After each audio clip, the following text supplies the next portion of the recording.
to dream drift, where the night is always soft and sleep is just one story away. Find a position that feels soft and easy. Let your body settle wherever it is. There is no need to hold yourself in any particular way tonight. Let your shoulders loosen. Let your hands rest gently, open or folded, or simply placed wherever they feel most comfortable. And for a little while, there is nothing you need to solve, nothing you need to remember, nothing you need to become. Only this quiet moment, only the slow rise and fall of your breathing. Take a soft breath in and let it go, and again, slowly in and slowly out.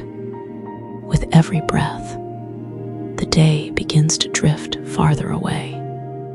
The voices of the day, the lights, the small worries, the unfinished things, all of them can wait somewhere outside this room. They do not need you now. Not tonight.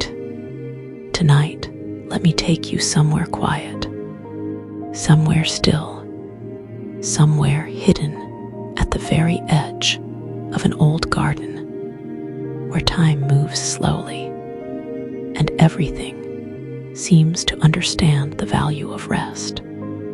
It is late in the day, in the early days of October. The sun has already begun its quiet descent, and the light has turned low and golden. Not the bright gold of summer, but a deeper, softer kind of gold, the kind that appears only for a few weeks each year, when autumn has just begun to touch the world with cool fingers, and every leaf, every stone, every old wall seems to glow with the warmth of memory. You are standing at the bottom of a long walled garden. The garden is old, older than anyone remembers. On either side of you, stone walls rise gently from the earth, softened by moss and age. Their tops are uneven and crumbling in places, but not in a sad way, more like something that has stood for a very long time and has learned to let the weather pass through it. Old climbing roses cling to the walls in faded clusters. Their brightest season has already passed. The petals that remain are curled and deepened by autumn, some the color of rust, some pale as straw, some dark and red like dried wine. The grass beneath your feet is soft, damp from the evening air.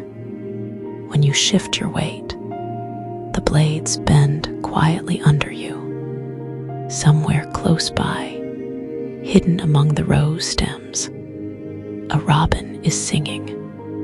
Its song is small and clear, a thin thread of sound in the cooling air. Not loud, not urgent, just present. At the far end of the garden, half hidden behind an old apple tree, there stands a glasshouse. You notice it slowly. First, only the suggestion of it, a faint gleam of old glass, a dark line of ironwork, a shape waiting quietly among the trees.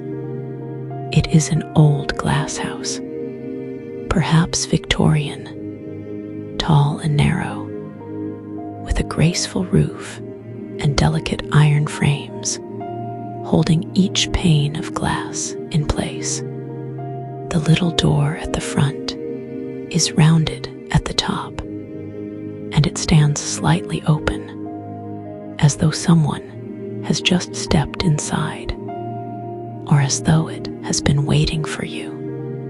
The glass is not perfectly clear. It has that faint greenish tint that old glass gathers over many years. Through it, you can see only shapes: large leaves, terracotta pots, a wooden shelf, the tall, thin outline of a lamp that is not lit. Everything inside is softened by the glass, blurred gently, made dreamlike. You begin walking towards it. There is no hurry. The grass is damp with early dew, and your footsteps are almost silent. Each step is slow. Each breath is quiet. The apple tree beside the glasshouse has dropped most of its fruit. A few windfalls lie in the grass, small and russeted, their skins rough and speckled, smelling faintly of cider and earth. A wasp moves slowly over one of them, slowly, almost sleepily, made gentle by the cool air. You step around the fallen apples with care, and when you reach the glasshouse door, you place your hand on the old frame. The metal is cool beneath your fingers, worn smooth in places. You push the door open. It gives way with a soft sound, a small creak, a whisper, and then you step inside. The air changes immediately. It is warmer here, not hot, not heavy, just gently warm, the way a room feels after it has held sunlight all afternoon, and is now slowly giving that warmth back to the evening. The air touches your face softly. It wraps around your hands. It settles over your shoulders. There is a smell here that is difficult to name. Green, earthy, faintly sweet. Beneath it, something older. Damp terracotta, aged wood, dark soil, the quiet breath of plants. It is the smell of something alive, not loudly alive, but steadily alive, something that has been growing here for a long time. You stand still for a moment. You let your eyes adjust. The glass house is longer than it looked from outside. A narrow brick path runs down the middle. The bricks are old and worn smooth by many seasons of footsteps. Some are slightly uneven. Some have darkened with damp. Their edges are softened by age. On either side of the path, wooden staging holds rows of plants. Some are full and deep green. Some have been cut back to bare stems, waiting patiently for spring. A few are still flowering, small, modest flowers, white, pale violet, soft little blooms that seem to have opened simply because they wanted to. Quietly, without asking to be seen, you begin to walk down the central path. Slowly, the glass house listens around you. On the left, a row of terracotta pots holds pelargoniums. Their leaves are round and softly furred. when you pass close enough, your sleeve brushes one of them, and the leaves release a faint, spiced scent. Warm, green, almost like lemon and pepper and old sunlight. In the far corner, a fig tree grows directly from the ground. It seems too large to belong indoors, and yet it belongs completely. Its trunk is thick and gray, smooth in places, cool when you reach out and touch it. Its large leaves hang still in the warm air, broad and hand-shaped, like quiet green hands resting in the dusk. On the right side, a wooden potting bench runs almost the full length of the glasshouse wall. It is not tidy in a perfect way. It is tidy in the way of something loved and often used. There is a scattering of dried soil, a few paper seed packets bundled with a rubber band, a trowel left blade up inside an empty pot, a pair of soft leather gloves folded neatly beside a coil of garden twine. A shallow clay saucer holds a small collection of stones, not arranged carefully, not displayed, just placed there one by one, perhaps over many months. Each stone set aside after being found in the soil, kept for no practical reason, only because, in some quiet way, it was worth keeping. You pick one up. It is smooth and flat, pale gray, with a single white vein running through it. It rests perfectly in the center of your palm. Cool, solid, simple. It asks nothing from you. You hold it for a moment, then set it gently back in the saucer. At the far end of the glass house, there is a chair, a simple wooden chair, painted dark green. The paint has worn away from the arms, where hands have rested over the years. Beneath the green, pale wood shows through. There is a cushion on the seat, faded, soft, patterned with leaves so faint that you notice them only when the light touches the fabric in a certain way. You walk towards the chair, and then you sit down. The chair accepts your weight without complaint. It is comfortable in the way old chairs often are. Not perfect, not designed to impress, but settled, familiar, shaped slowly by use, by long afternoons, by quiet mornings, by someone resting here often enough for the chair to learn the shape of peace. You lean back.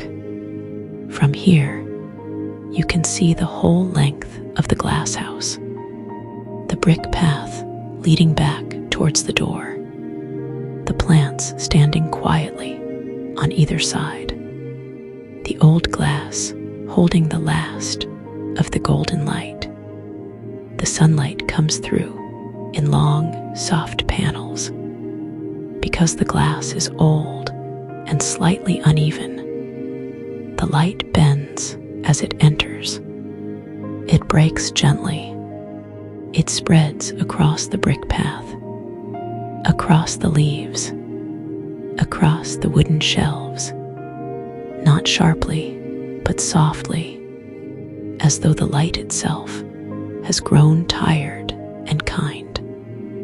Dust motes drift through the air, very slowly, so slowly watching them feels like listening to a lullaby. Outside, the robin is still singing, farther away now. Its notes come and go, a few bright sounds, then silence, then another small phrase from somewhere among the roses. In the distance, a wood pigeon calls, low, repetitive, deeply calm. It is the sound of a world that is not alarmed, a world that is not rushing, a world simply continuing. Quietly, beneath the evening sky, the warmth of the glasshouse settles around you like a blanket.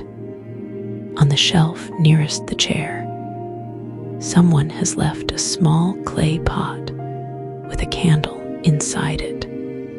The candle is unlit, but it has been placed there carefully, as though someone once thought it might be needed. Beside it sits a chipped enamel mug, empty, old, its blue and white pattern nearly worn away. You can still see the suggestion of flowers around its side, but only faintly. These things feel as though they belong here. The candle, the mug, the old chair, the folded gloves, the little stone in the saucer. They are not waiting to be useful. They are not asking for attention. They simply are, and there is something deeply restful about that. You let your hands rest in your lap. The light is changing now, slowly, almost too slowly to notice at first. The gold outside the glasshouse deepens. The shadows of the plant stems stretch farther across the brick path. Long, thin lines of shadow, soft around the edges, crossing one another like handwriting. The warmth in the glasshouse remains steady. The air still holds the memory of afternoon, but the color of the light is shifting. Gold becoming amber, amber becoming honey, honey becoming something quieter. It is like a piece of music changing key, without changing tempo. A single large leaf on the fig tree near the door moves, just slightly, then becomes still again. There is no wind outside, no reason for it to move. Perhaps it moved for its own reason, the way living things sometimes do. Your breathing has slowed. You notice it now. The breath comes in gently, leaves gently. There is no need to deepen it, no need to control it. It knows what to do. Your body knows. The glasshouse knows. The garden knows. Everything here seems to know how to become quiet. You are not thinking about anything in particular. There is very little here that asks to be thought about. There is the warmth. There is the smell of soil and leaves and old wood. There is the faint song of the robin, almost gone now. There is the old brick path, the terracotta pots, the soft green chair, the glass above you, holding the evening. Through the door, which still stands slightly ajar, you can see the last of the garden, the apple tree, the long grass, the stone walls, the pale sky above them. Everything is still. Everything is quiet. Everything seems to be resting in its own place. You close your eyes. Behind your eyelids, there is warmth, a soft amber glow. The smell of the glasshouse stays with you. Earth, green leaves, old clay, something faintly sweet. The sounds outside grow farther away, not disappearing exactly, just becoming less important. The robin, the pigeon, the soft hush of the evening, all of it continues without needing anything from you. The chair holds you. The warmth holds you. The garden holds the glasshouse. The glasshouse holds the light. And for now, there is nothing else. Nothing to do. Nowhere to go. No need to follow any thought. No need to finish any feeling. The little stone with the white vein will still be in its shallow saucer. The gloves will still be folded on the bench. The fig tree will still be standing in the corner. The old glass will still be there in the morning, catching whatever light comes next. But you do not need to think about morning. Not yet. Tonight there is only this. The warmth, the quiet, the slow, even breathing of a place that has been tended with care for a very long time. A place that knows how to hold things gently. A place that asks nothing of you, except that you rest. The light through the old glass softens and softens. The shadows lengthen. The garden fades. The chair beneath you feels steady and calm.